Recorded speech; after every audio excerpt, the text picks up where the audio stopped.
Howdy guys, welcome back. So today I'll be showing you how to make a rifle gun sling. This is for a large rifle caliber. You can use them for 22s. They just might be a little bit too long for shorter stocks on 22s or carbines or whatever. There's 17 slots of adjustment. So there's a lot of adjustment on here, and then it's double Chicago screws on the top. So if one falls out and you're hunting, you have a second one just in case, kind of just in the spur of the moment, you don't want to lose one. This is a custom one. It's got MW initials for my buddy. It's lined. I got a 2-3 ounce liner on the back, fully stitched, fully oiled, fully ready to go. It's a basket stamp just the whole way, and then a shell border stamp. And I think the total time for this project was 2 hours and 30 minutes, I believe. So it isn't too long. It's not a super long project necessarily.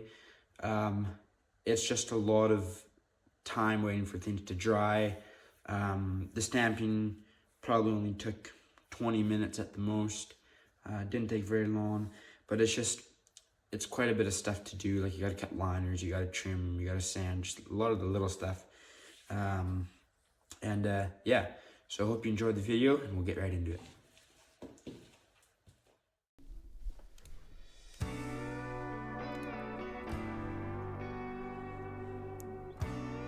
So here, I'm just taking the pattern and I'm tracing out the leather. I'm just using a straight 4 or 5 ounce veg tan. I'm working out my dimensions for the end piece that's going to go through the D-loop on your rifle. And I'm just using my CS Osborne straight edge knife. Just make sure that that's really nice and sharp before you use it. Give it a good strop beforehand. Now we moved on to the tooling process. This is just a short little clip of me tooling it. I just did a border stamp and then a shell edge border. It's pretty standard for what I do. I'm doing a large area. It's a lot easier to cover that area with a basket stamp or a basket weave pattern than doing a lot of tooling, and it also looks really clean and simple.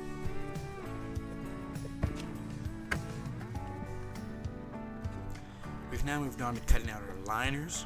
This is I believe it's a 2 to 3 ounce veg tan, just again a straight veg tan. Nothing really fancy. You don't want to go too thick with these, so you want to be nice and pliable so they're comfortable on your shoulder.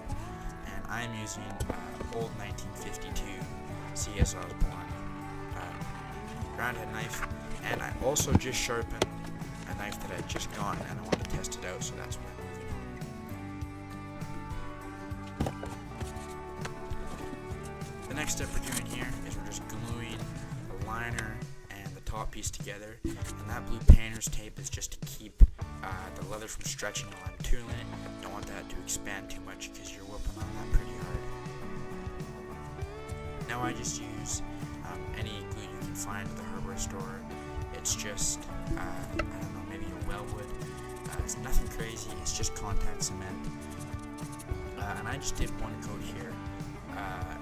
Normally I do 2 coats, but I was running out of glue, and I was okay to just use 1 coat since, as you can see, my glue isn't very runny and it's kind of dying out. Be sure when you glue that you leave enough time for it to dry, because if you don't, that glue over time will separate, and you want that glue to help hold it together, not just hold it there while it's being sewn, especially for a project this large. It's kind of reverse of what you do normally, but it's a larger project, so you just need to be sure of that.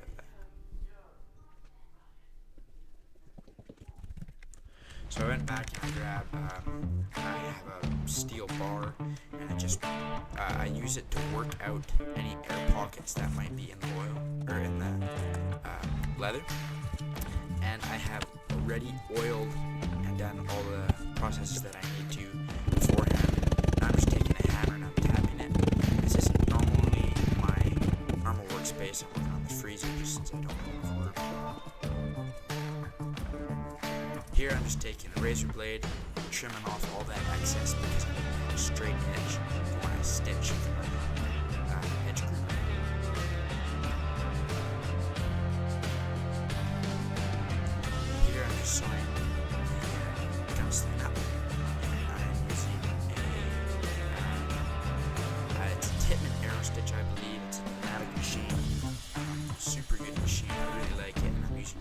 7 thread with a size, I believe, 43 needle.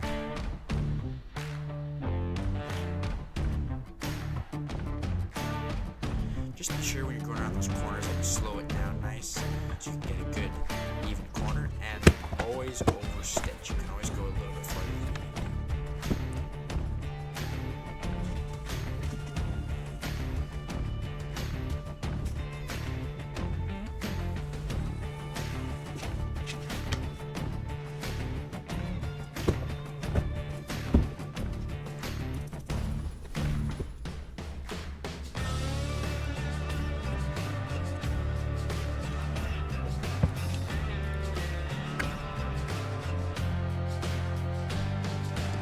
So here I'm just taking a sanding block. It's basically just a block of wood, some sandpaper attached to it. I staple it on.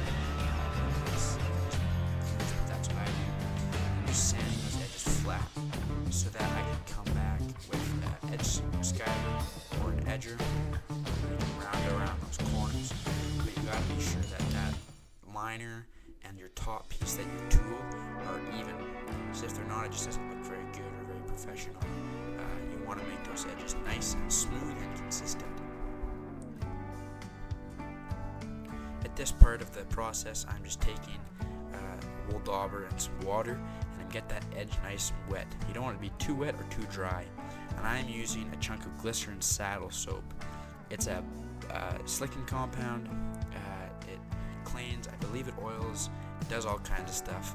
And then I'm taking an old piece of jean, just a square of jean, and taking that and rubbing it along the edge, and basically it glasses that edge over and gives it a nice burnish.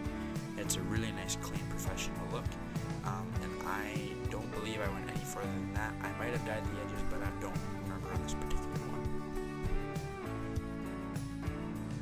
Just be sure that you need to find the right amount of glycerin saddle soap and water, because it's a fine balance between the two. If you have one too much glycerin or too much water, might not slick the same.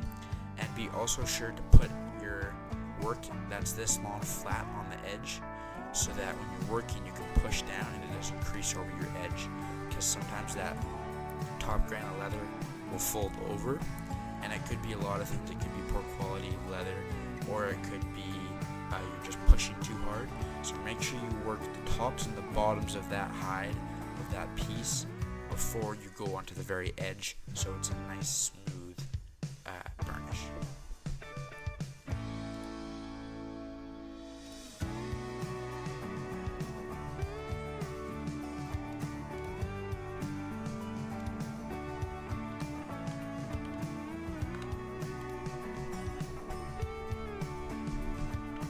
Also, you don't have to burnish your edges. It's just something that I like to do. I think it looks good and it looks clean. Everybody can do what they find works. This is just one way that I like doing it. I also know a lot of people use edge slickers. It's a wood slicker. It's got multiple grooves. Those work really good, but I find that anytime you're slicking, you need to break in that tool. So with an edge slicker, with just a normal wood edge slicker, I know that you have to use it quite a lot to I don't know, maybe take out that that roughness in the edge slicker, but it takes a little bit of work to get it to get a nice glassy edge, and it's really important that you work it in properly, and that is the same thing for the jean. You don't want to just go straight into it. You want to work it and put a little bit of glycerin saddle soap maybe in the rug itself. Gives it a little bit more slicking abilities.